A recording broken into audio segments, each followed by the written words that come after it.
La première échographie est toujours un rendez-vous mémorable entre la maman et son fœtus. C'est un moment riche en émotions, mais qui peut laisser place à la surprise aussi. C'est d'ailleurs le cas de Chantel Carrillo, relayé par nos confrères de ABC7 Chicago. Cette femme de San Diego décide au bout de 5 mois d'attente, de faire l'échographie de sa deuxième grossesse. Une échographie, un fœtus. Mais pas seulement. De retour chez elle, la jeune femme saisie d'enthousiasme partage son échographie avec son réseau Facebook. Elle reçoit alors beaucoup de commentaires agréables et chaleureux de sa famille et de ses amis.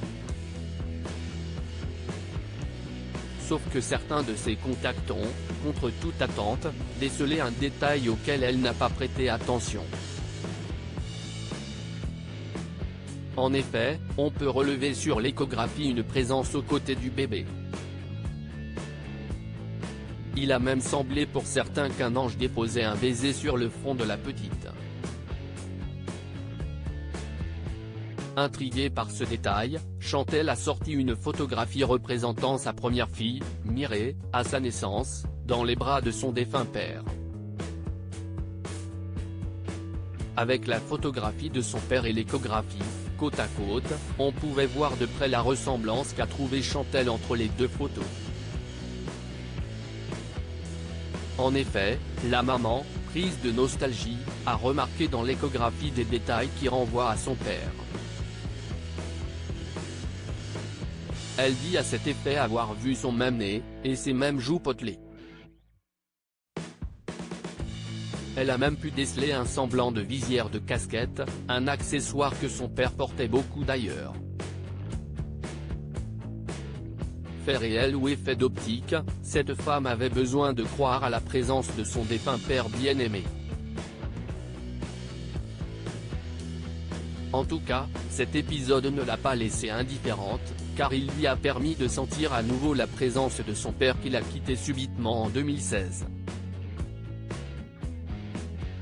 D'ailleurs, le deuil n'est pas toujours facile, surtout lorsqu'il s'agit de la mort d'un parent.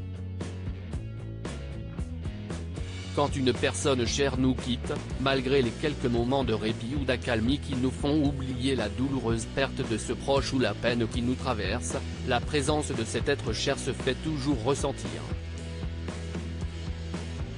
Le deuil, un processus propre à chaque personne selon Aline Natively-Damou, psychologue clinicienne, rapporté par le Journal des femmes, le deuil est un processus intrapsychique qu'une personne vit après la perte d'un être proche. Son but est de permettre à la personne accablée d'accepter cette perte irréversible et de pouvoir continuer à vivre normalement.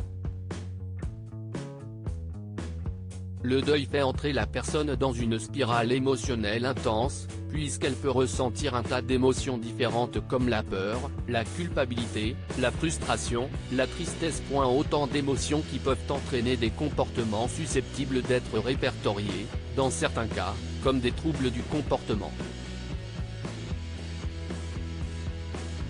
Dans ce sens, il faut savoir qu'il y a une forte corrélation entre nos pensées, nos émotions et nos comportements.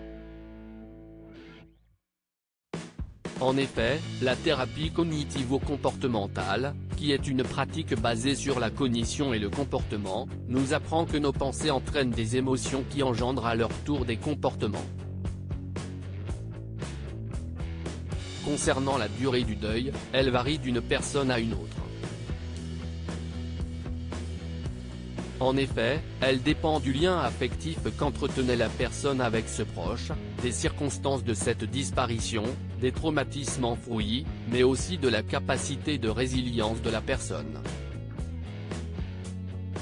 La résilience est d'ailleurs un concept qui revient beaucoup dans le déroulement du deuil, notamment dans l'étape de reconstruction qui n'est autre qu'un processus de résilience par lequel la personne arrive à passer outre l'épreuve douloureuse et à reprendre le cours normal de la vie.